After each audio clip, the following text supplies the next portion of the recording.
Skinnybones Chapter 2 is called Showin' and Tellin'. The first time I ever remember making people laugh was in kindergarten.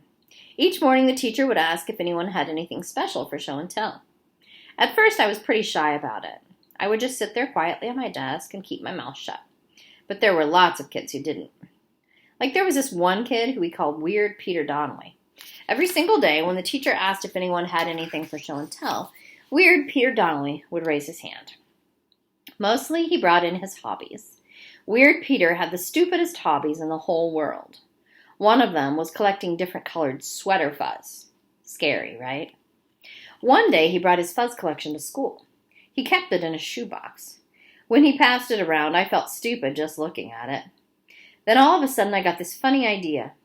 Just as I was about to pass the box to the next person, I pretended that I was going to sneeze. Achoo! I sneezed right smack in the middle of Weird Peter Donnelly's sweater fuzz. Fuzz balls went flying everywhere. The whole class went nuts laughing. Weird Peter freaked out.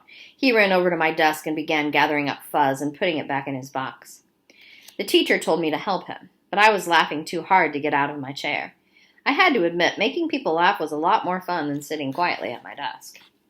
From then on, I began to use show and tell to tell the class funny things that had happened. When I ran out of true things to tell, I started making things up. One time I told the class that my father was Mr. Potato Head. I don't know what made me say such a stupid thing. It just came out. The teacher made me sit down. She said that there was a big difference between show and tell and show and blatantly lie right to our faces. Personally, I don't think teachers like it when their students are funnier than they are. So far, I've been funnier than every teacher I've ever had, and not one of them has liked me. My goal in life is to try and find a teacher who appreciates my sense of humor. Last year in 5th grade, I had a teacher named Miss Henderson. Out of all the teachers I've ever had, Miss Henderson is the one who disliked me the most. It makes sense, though. In 5th grade, I was the funniest I've ever been.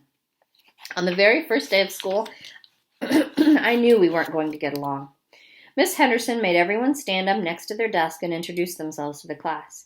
You had to say your name, where you were born, and something about your family. How lame is that? Allison Martin went first.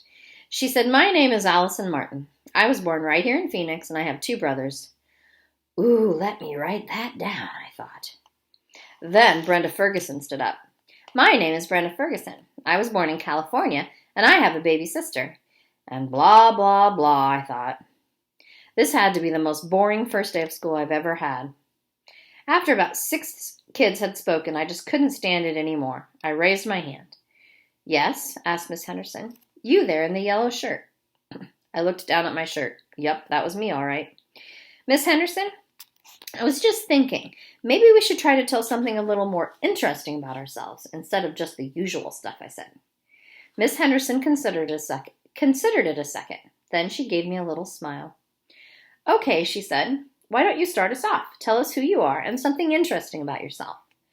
Wow, I thought. Maybe for once I've got a teacher who is actually going to appreciate me.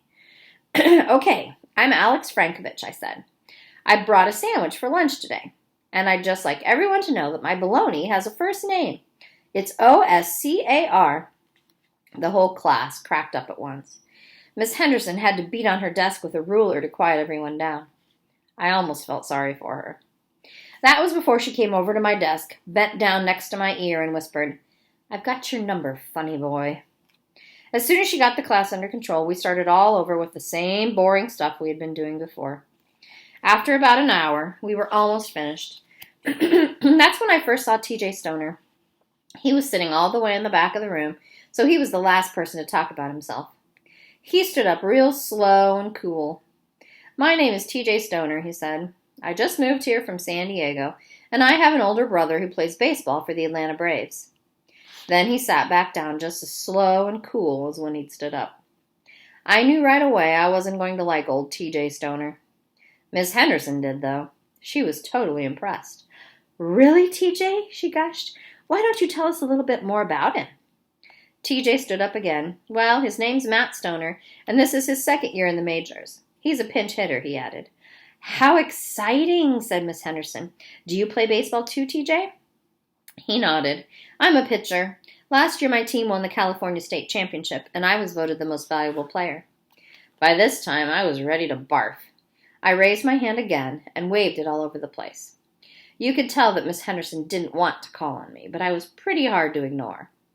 Okay, Alex, what? She asked, annoyed. Well, I just thought that the class might like to know that I play baseball too, I said. Miss Henderson stared. So? So last season I played right field, I told her. I didn't get voted MVP, but I did come in second in the swimsuit competition. That did it. The whole class went crazy again. Brenda Ferguson laughed so hard she fell off her chair. 2 people didn't laugh at all, though. One was T.J. Stoner. The other one was Miss Henderson. I sat down and shut up. I may be funny, but I'm not totally stupid.